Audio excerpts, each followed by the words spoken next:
지난해 출산율이 0.81명으로 또다시 역대 최저치를 기록한 가운데 올해는 차로 0.7명대에 진입할 가능성이 크고 있습니다. 여기에 코로나19 대유행의 여파가 사망자 수가 되면서 올해 자연감사를 이루는 신문은 애초 정부 예측치를 크게 뛰어넘는 전당입니다. 출산율이 또 추락했습니다. 출산율은 보통 연초에 높았다가 연말이 될수록 감소하는데 올해는 2분기에 처음으로 0.7명대가 나왔습니다. 여성 한 명이 평생에 걸쳐 출산할 거로 예상되는 IVF가 빠르게 줄면서 올해 전체 출산율도 연 기준으로 처음으로 0.7명대가 나올 가능성이 커졌습니다. 아이를 낳지 않는 분위기에 더해 코로나19 대유행 등의 결혼이 많이 줄었던 것도 조금씩 영향을 미치는 것으로 보입니다. 또 연말으로 갈수록 줄어드는 출생 경향 등을 고려하면 2022년 학교 출산율의 상승을 기대하기는 어려울 것 같습니다. 최근 장애인 구축의 결과를 통해서도 0.77명 수준으로 전망하고 있습니다. 한편 코로나19 대유행 여파로 2분기 사망자 수는 역대 최다를 기록하며 인구는 올해 6월까지 6만 5천 명 자연 감소했습니다. 정부는 앞서 중간 수준의 출산율과 기대 수명을 가정해 올해 7만 9천 명 정도가 자연 감소할 거라 내다봤는데 불과 몇 년 만에 예측치의 80% 이상 줄어든 겁니다. 정부가 근로급여 70만 원 등을 내세우며 인구 감소 속도를 최대한 늦추겠다고 나섰지만 코로나19 변수 등이 오히려 더 빨라진 상황. 심각해지는 저출산 고령화 위기 극복을 위해 저출산 고령화 사회위원회 등 추진 시계를 재정비하고 인구 위기 대응 전담반까지 꾸린 정부의 다음 대책이 주목됩니다. YTK 권난기입니다. 젊은 사람들이 애를 안 낳는답니다. 우리는 나이가 점점 많아져 가고 애는 안 낳고 나라는 점점 나이가 많아지고 있고 사람들은 자꾸 줄고 있습니다. 나라에서 아이를 낳으라고 투자한 경비가 280조 원이라고 합니다. 평생 해야 해도 못 해야 할 돈입니다. 많은 돈을 들였지만 출산율은 점점 낮아지고 있는 것을 막을 수가 없습니다. 어떻게 하면 좋을까요? 여러분 방법이 있습니까? 지금이라도 알을 하나씩 낳으면 될까요? 방법을 찾기는 해야 되는데 뚜렷한 방법이 없어 보입니다. 그래서 답답하기도 합니다. 나라에서 돈을 준다고 합니다.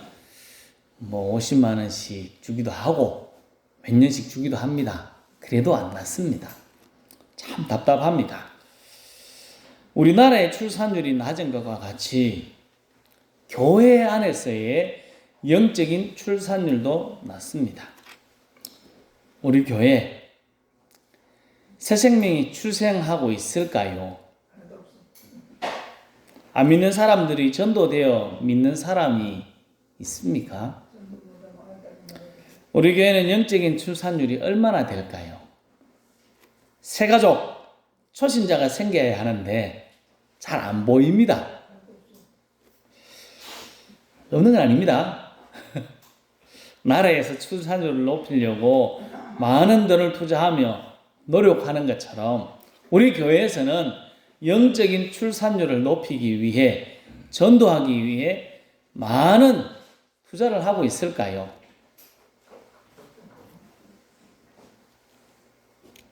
아이고. 아프리카 어느 교회 이야기를 한번 해보려고 합니다. 아프리카의 어느 교회 목사님이 성도들의 이야기를 들었습니다. 성도들이 이렇게 이야기합니다. 요즘 교회들 죽어가고 있어. 살아있는 교회는 볼 수가 없어. 전부 다 이제 끌수상 못 낳는다. 이렇게 이야기한 겁니다. 목사님의 이야기를 들었습니다. 그리고 설교 시간에 주일 예배 때 교회에 광고를 합니다. 이번 주간에 장례식이 있습니다. 한 사람도 빠짐없이 다 참여해 주십시오. 라고 광고했습니다. 누가 죽은지는 모릅니다. 근데 이렇게 이야기했는데 성도들이 다 왔습니다. 모두 다 장례식에 참여했습니다. 이 나라에는 장례식을 할 때 관뚜껑을 열고 마지막 고인의 얼굴을 한번 이렇게 본답니다. 관 안을 이렇게 보는 겁니다. 우리 입관할 때처럼 그렇게 보는 것이 장례식의 마지막이라고 합니다.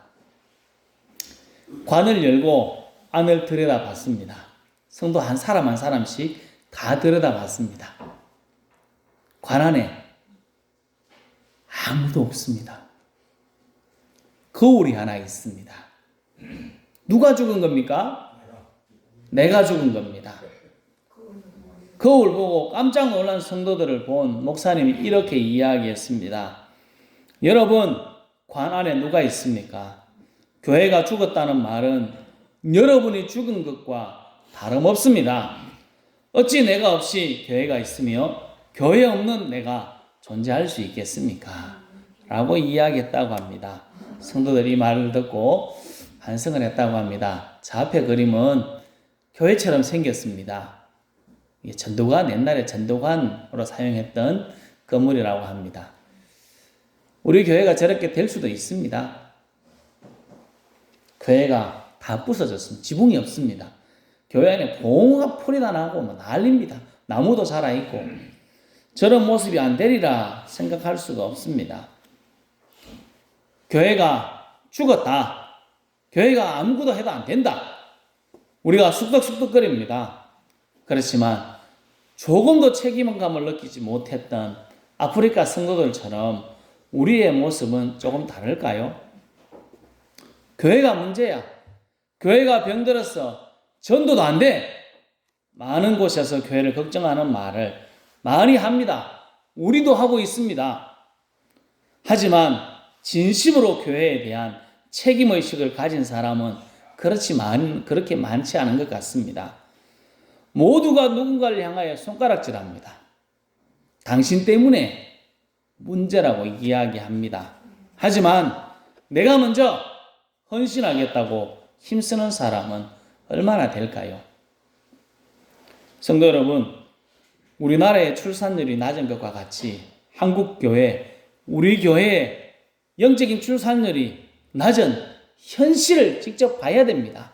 눈으로 보고 다른 사람에게 핑계할 것이 아니라 나 자신부터 전도를 위해서 기도하고 전도를 힘쓰고 예를 서서 영적인 출산율을 높이는 우리 모두가 될 수 있기를 예수님의 이름으로 축복합니다.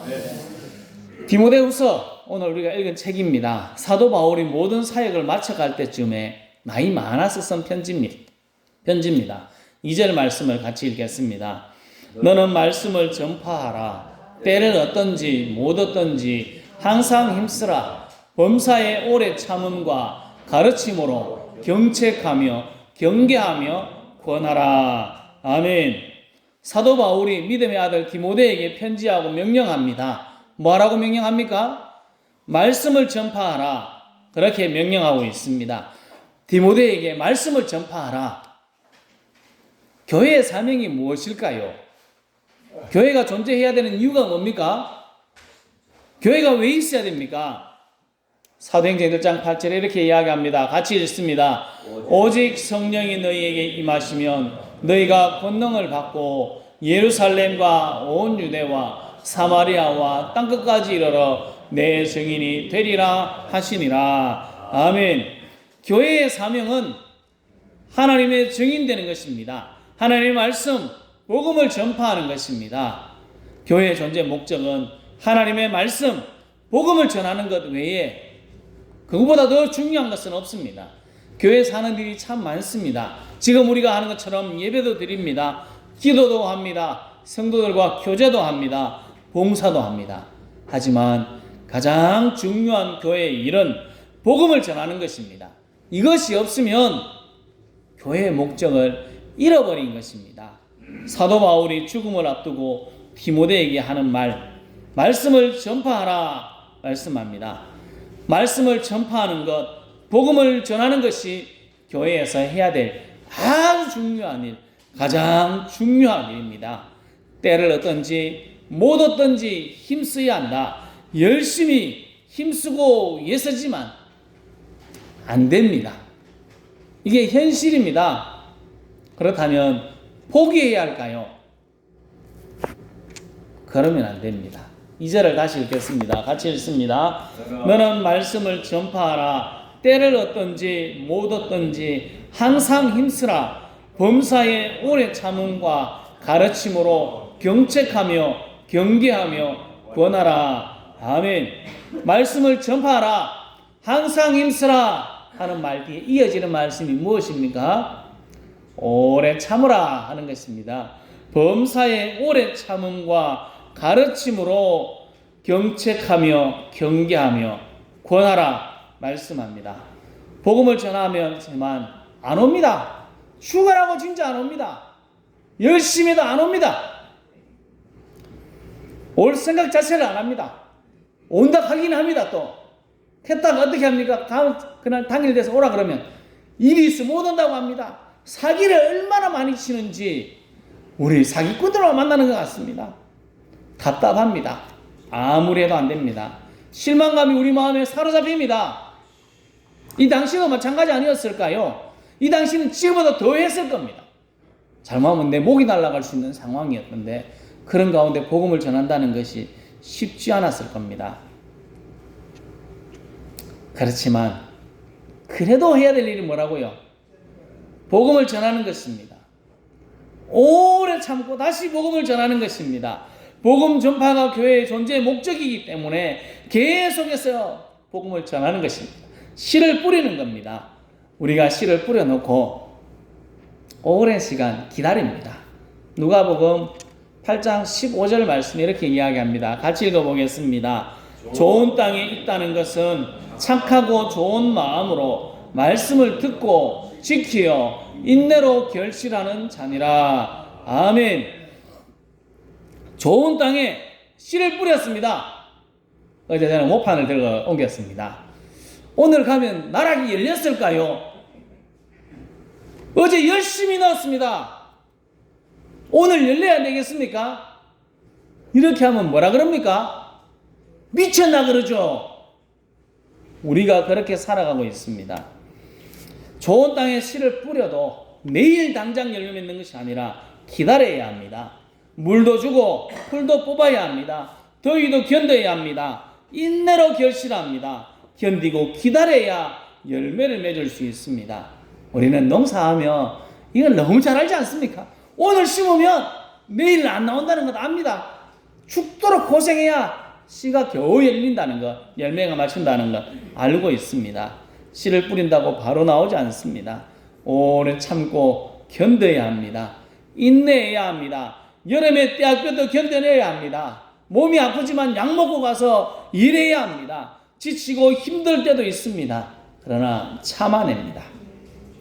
한참 있다가 열매가 맺힙니다. 시간이 지나야 열매를 맺습니다. 성도 여러분, 오늘 말씀 2절은 말씀을 전파하라, 항상 힘쓰라, 오래 참아라, 이 말씀을 꼭 기억하고 열심히 복음의 씨앗을 뿌리고 인내하며 물 주고 거름 줘서 많은 열매를 맺을 수 있기를 예수님의 이름으로 축복합니다. 왜 우리가 이렇게 참고 인내하며 복음을 전해야 될까요? 한 번만 하면 안 될까요? 안 오는데 참으면 안 될까요? 1절은 이렇게 말씀합니다. 같이 읽겠습니다. 하나님 앞과 살아있는 자와 죽은 자를 심판하실 그리스도 예수 앞에서 그가 나타나실 것과 그의 나라를 두고 엄히 명하노니. 아멘. 하나님 앞에 심판하실 예수님 앞에 우리가 서야 하기 때문에 참고 인내하며 계속해서 복음을 전하는 것입니다. 우리의 기대, 믿는 사람의 기대는 주님 앞에 섰을 때 착하고 충성된 종이라고 칭찬 듣고 많은 상급을 받는 것 아니겠습니까? 실컷 하나님의 일을 한다고 했는데 주님 앞에 섰을 때 악하고 게으른 종이라고 말을 듣거나 불법을 행하는 자여 내게서 떠나가라 하는 말을 들으면 얼마나 비참하겠습니까? 성도 여러분, 우리가 하나님 앞에 섰을 때 잘하였도다, 착하고 충성된 종이라고 칭찬 듣는 성도들이 다 될 수 있기를 예수님의 이름으로 축복합니다. 네. 주님의 심판대 앞에 칭찬받는 성도가 되려면 가장 먼저 해야 될 일이 있습니다. 그것은 예수님을 믿어야 됩니다. 우린 다 예수님을 믿으니까 이 문제는 지나갔습니다. 나의 죄를 위해서 죽으시고 나를 의롭게 하기 위해서 부활하신 예수님을 믿는 것, 이것이 가장 첫 번째입니다. 믿음이 있어야 하나님을 기쁘시게 할 수 있습니다.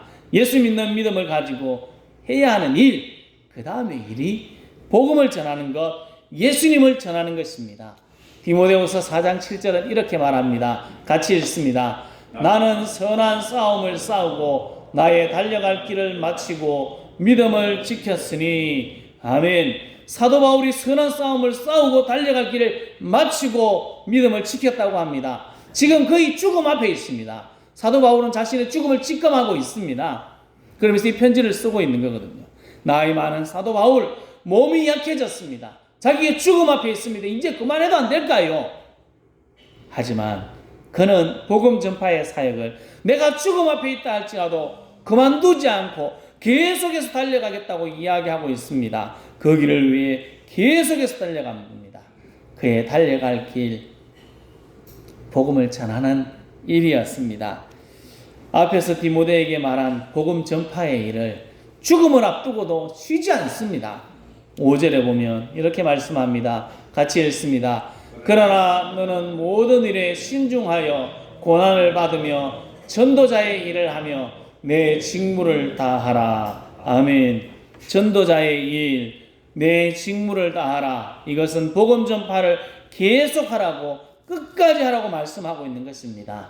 사도 바울이 끝까지 죽음을 앞두고서도 포기하지 않는 복음 전파의 일을, 그는 자기가 이렇게 열심히 하고 있으니까 디모데 너도 끝까지 그 일을 힘썼으면 좋겠다라고 이야기하고 있는 것입니다. 디모데도 목회자고 바울도 목회자입니다. 그러면 목회자만 전도해야 합니까? 목사들만 전도해야 합니까? 그렇지 않습니다. 믿는 사람 모두가 전도자의 삶을 살아가야 합니다. 나이 많으면 안 해도 됩니까? 힘이 없으면 안 해도 됩니까? 병들었으면 안 해도 될까요? 그렇지 않습니다. 어떤 상황에 있든지 계속해서 복음을 전하는 일을 해야 합니다. 사도 바울은 죽을 날이 가까웠지만 그래도 복음 전파의 일을 힘쓰고 있고 그 일을 디모데에게 힘쓰라고 다시 권면하고 있는 것입니다. 성도 여러분, 우리가 가는 그 길, 주님께 가는 그날까지 우리의 입을 열어서 하나님의 복음을 전하기를 힘써서 하나님 앞에 갔을 때 너는 착하고 충성된 종이었구나 칭찬 듣는 우리 모두가 될 수 있기를 예수님의 이름으로 축복합니다. 아멘. 복음을 전하기 위해서 우리의 입을 열어 예수님을 이야기해야 됩니다. 우리의 입을 열어서 이야기하는 것이 중요합니다. 또 해야 할 것이 있습니다. 우리의 행동을 조심해야 합니다. 저 그림은 임신해서 아이가 태어날 때까지 엄마의 배가 저렇게 커진다는 그림입니다. 임신한 사람들은 뱃속에 있는 아이가 어떻게 될까 싶어서 행동을 조심합니다. 그렇지 않습니까? 마음대로 하지 않습니다. 마음대로 하지 않습니다. 마음대로 하면 아이가 이상하게 나올 수도 있습니다. 우리도 마찬가지입니다. 우리가 해야 될 일은 행동, 말을 조심하는 것입니다. 우리가 전도할 사람을 마음에 품고 있는 사람, 우리 지역 사람, 우리 이웃 사람들을 영적으로 임신한 임산부와 같은 사람들입니다. 영적으로 임신한, 영적인 임신한 사람들, 그 사람들이 우리들입니다. 다. 그럼 어떻게 해야 된다고요? 말을 조심해야 됩니다. 우리의 행동을 조심해야 됩니다. 임산부가 막 뛰어다니지도 않습니다. 아가 흐를까 싶어가지고 뛰어다니지도 않고 고이고이 다닙니다. 아가 왜 내가서 배를 늘 만지고 그래 다니지 않습니까? 그처럼 우리의 말과 행동을 조심해야 됩니다. 우리의 이야기, 우리의 행동들을 뱃속에 있는 아이들이 다 듣고 있습니다. 우리 이웃 사람들이 다 듣고 있습니다. 다 보고 있습니다. 그러니까 말도 조심하고 행동도 조심해야 됩니다. 늘 말씀드리는 것처럼 손해보는 삶 살아가야 됩니다. 예수님들은 조금 손해보는 것이 낫습니다. 손해보면 하나님께서 책임져 주십니다. 하나님께서 인도해 주십니다. 주는 사람에게 후이되고 누르고 흔들어서 넘치도록 하여서 안겨준다고 말씀하지 않습니까? 우리는 영적으로 우리 이웃, 우리 지역 사람들을 임신한 사람이라는 것을 기억하고 몸가짐, 말을 조심해야 됩니다. 내 말 내 행동 하나하나가 잘못하면 유산시킬 수 있는 것이 될 수 있습니다. 성도 여러분, 건강한 영적인 출산을 위하여서 우리의 행동, 우리의 말을 조심해서 우리 뱃속에 있는 우리 이웃들이 유산되지 않고 영적인 출산을 할 수 있기를 예수님의 이름으로 축복합니다. 아멘. 같이 한번 읽어볼까요? 큰 글씨만요. 개구리 올챙이적 생각 못한다. 제 밑에 글씨는 잘 안 보이더라고요. 제가 보니까요. 형편이나 사정이 전에 비하여 나아진 사람들이 지난날에 비천하거나 어렵던 때의 일을 생각하지 아니하고 처음부터 잘난 듯이 뽐냄을 비유적으로 이루는 말입니다. 여러분 교회 나오기 전에, 믿기 전에 모습을 기억하십니까? 대부분은 어릴 적부터 다니신 분보다는 나중에 다니신 분이 많으니까 믿지 않을 때 내 모습이 어땠는지 아십니까? 처음부터 교회 잘 나왔을까요? 전도하는 사람이, 우리 어른들이 전도할 때 교회 한번 가자 할 때 한 번 딱 듣고 교회 나오신 분이 있을까요? 저는 중학교 때인가 고등학교 때인지 중학교 때입니다. 교회 가기 싫어가지고 한 6개월 정도 땡땡이 쳤는데 친구들한테 막 발표했습니다. 교회 가자고 임마 가자 임마 막 발표했는데 죽으라고 안 갔습니다. 그게 접니다. 안 믿을 때 제 모습, 그런 모습입니다. 여러분들 어떻습니까? 부모님이 교회 다니니까 억지로 끌려오다가 어떻게 보니까 믿음을 가지고 있고, 믿음의 선배들이 기도와 끊임없는 전도를 통해서 이 자리에 앉아 있는 것 아니겠습니까? 근데 우리 중에 종종 이렇게 이야기합니다. 그렇게 전도했는데도 안 나온다고. 맞습니다. 여러분도 그렇게 전도할 때 안 나왔습니다. 교회 나오자고 죽으라고 이야기할 때 한 번에 딱 나온 사람이 누가 있습니까? 없습니다.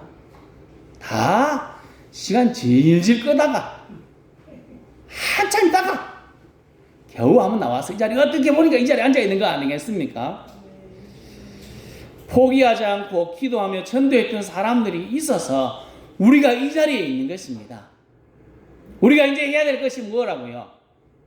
우리가 그 믿음의 선배들, 어른들이 했던 모습을 그대로 따라가야 됩니다. 포기하지 않고 열심히 전도했던 선배들의 모습을 그대로 따라가야 됩니다. 사도 바울이 이야기하지 않습니까? 이전에 때를 얻든지 못 얻든지, 되든지 안 되든지, 듣든지 안 듣든지, 오든지 안 오든지 뭐라고 했습니까? 항상 힘쓰라. 오래 참고 열심으로 힘쓰고 노력할 때 하나님께서 사람을 붙여주십니다. 안 된다는 말, 우리가 그 말을 그 사람들에게 듣게 했던 사람들입니다. 개구리 올챙이적 생각 못한다. 저게 있는 우리들이 그 사람들입니다. 안 되는 것 우리가 잘 보여줬습니다. 지금 되는 모습으로 있는 것이 우리들입니다. 여기 앉아있는 우리들은 전도하니까 되네, 됐네 하고 그 모습을 보여준 사람들이 여기 앉아있는 것입니다. 그러니까 끝까지 참고 계속해서 전도해야 합니다. 성도 여러분, 우리는 많은 사람들의 노력 그리고 하나님의 은혜로 구원받은 사람입니다. 나도 안 됐던 사람, 그 사람이 나였는데 사람들의 노력 그리고 하나님의 은혜로 구원받았습니다. 우리의 예전 올챙이적을 생각하고 믿지 않은 사람들도 우리와 똑같구나, 언젠가 나와 같이 교회에 나와서 이 자리에 앉아있겠지 하는 소망을 가지고 참고 인내하며 기도하고 힘써서 교회의 존재 목적인 전도의 사명을 잘 감당하여서 영적인 출산율을 높이고 하나님을 기쁘게 하고 하나님 앞에 섰을 때 착하고 충성된 종이라고 칭찬받는 우리 모두가 될 수 있기를 예수님의 이름으로 축복합니다. 아멘. 기도하겠습니다.